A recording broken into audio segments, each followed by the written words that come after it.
ఒక్క విషయం మాత్రం క్లియర్, ఆ బ్రహ్మరాక్షసుడు మనలోనే ఎవరిలోనో ఉన్నాడు. వేదు మనం ఒక పని చేయాలి, అందరినీ చాలా జాగ్రత్తగా గమనించు. ఒకవేళ ఎవరి ప్రవర్తనలోనైనా కొంచెం చేంజ్ కనిపిస్తే ఏదో ప్రాబ్లం ఉందని అనుకోవాలి. ఉదాహరణకి చాలా సైలెంట్ గా ఉండేవాళ్ళు ఎక్కువగా మాట్లాడుతున్నట్టు అనిపించినా, ఎక్కువగా మాట్లాడేవాళ్ళు సడన్ గా సైలెంట్ గా అనిపించినా బ్రహ్మరాక్షసుడు వాళ్ళ లోపల ఉన్నాడు అనుకోవాలి. మనం కొంచెం ముందెళ్తున్నాం, నా దగ్గర ఒక ప్లాన్ ఉంది.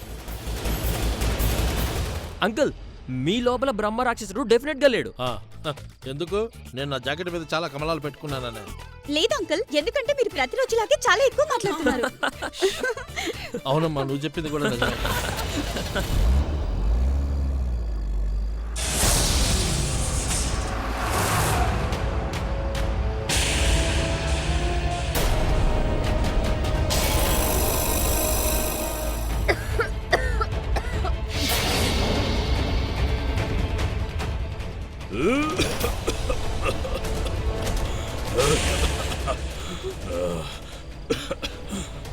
నీళ్ళు ఇవ్వండి.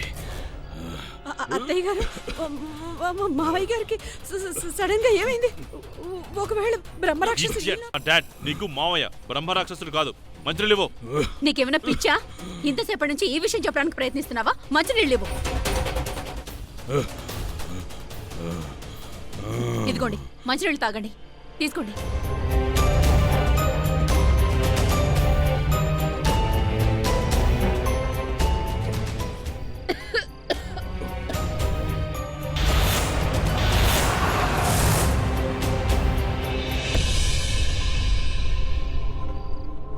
ఒక విషయం అయితే క్లియర్ అయింది, ఆ బ్రహ్మ రాక్షసుడు ఇక్కడ ఉన్న వాళ్ళలో ఒకడు. ఐ మీన్ మనలో ఎవరిలోనూ ఉన్నాడు. Stop it. మనలోనే ఎవరో ఒకరిలో అంటే ఈ కార్లో ఎవరెవరైతే కూర్చున్నారో వాళ్ళల్లో ఒకరిలో ఉన్నాడనా? అంటే మన ఫ్యామిలీ మెంబర్స్ మొత్తంలో ఎవరో ఒకరు బ్రహ్మ రాక్షసుడు. ఇది అనిల్ అంకుల్ థీరీ వేదు, ఇలానే ఆయన కనిపిస్తుంది. ఆ బ్రహ్మ రాక్షసుడు చాలా దురదృష్టవంతుడు. అలా ఏం లేదు తను. ఒకవేళ తను నీ లోపల లేడంటే ఇంకెవరి లోపల ఉండే ఛాన్స్ లేదు.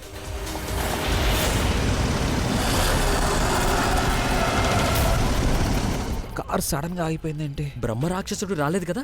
ఓ షట్ అప్ వేద్.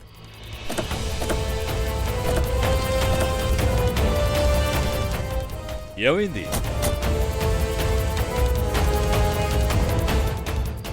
జరగండి జరగండి, నేను రిపేర్ చేస్తాను. నేను కార్ మెకానిక్ కోర్స్ చేశాను. 2 నిమిషాలు టైం ఇవ్వండి చాలు. చూడు, వెయిట్, తొందరగా చేయవా ప్లీజ్.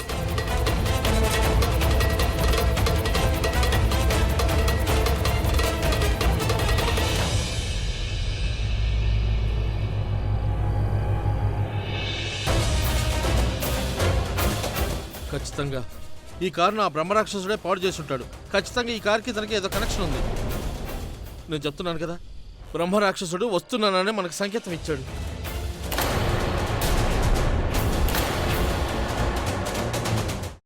అమ్మా, అలాంటి వాళ్ళది నిజమైన ప్రేమ కాదు, అది వ్యామోహం. ఎగ్జాక్ట్లీ చిన్నత్త, నిజంగా ప్రేమించుకున్న వాళ్ళు అలా చేయరు. ఎంత మనసు విరిగిపోతే కన్న కూతుర్ని పట్టుకొని మా దృష్టిలో చచ్చిపోయా ఉంటుందా తల్లి? అది సరే అమ్మా, తన కూతురుతో తన మాట అనేటప్పుడు ఆమె మాటల్లో వ్యథ, కళ్ళల్లో బాధ గమనించావమ్మా? పెద్దబాబుకు బర్త్డే విషెస్ చెప్పు కూడా వెళ్ళాం కదా. ఊరికే ఎలా కాలిపోతుంది? మంట పెడితేనో పడితేనో తగలబడుతుంది.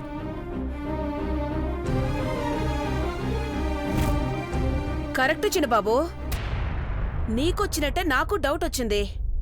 పార్వతే షర్టును తగలబెట్టిందనుకుంటా.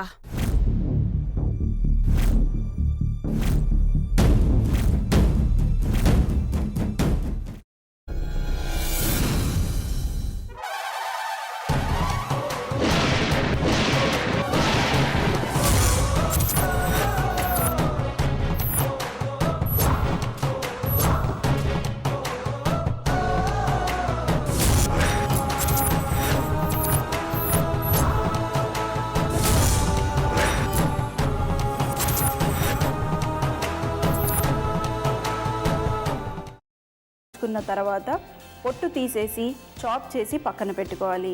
ఒక ప్యాన్లో కొద్దిగా నూనె వేడి చేసి అందులో ఆవాలు, మినప్పప్పు, శనగపప్పు, కరివేపాకు, సన్నగా తరిగి పెట్టుకున్న ఉల్లిపాయలు వేసుకుని 1 నిమిషం పాటు వేయించుకోవాలి. ఆ తర్వాత కాల్చి కట్ చేసి పెట్టుకున్న వంకాయని కూడా అందులో వేసుకుని బాగా మిక్స్ చేసి బౌల్లోకి ట్రాన్స్ఫర్ చేసుకుని అందులో తగినంత చిక్కటి పెరుగు లేదా పల్చటి పెరుగు వేసుకుని మిక్స్ చేసి అన్నంతో కానివ్వండి, చపాతీతో కానివ్వండి సర్వ్ చేసినా చాలా బాగుంటుంది.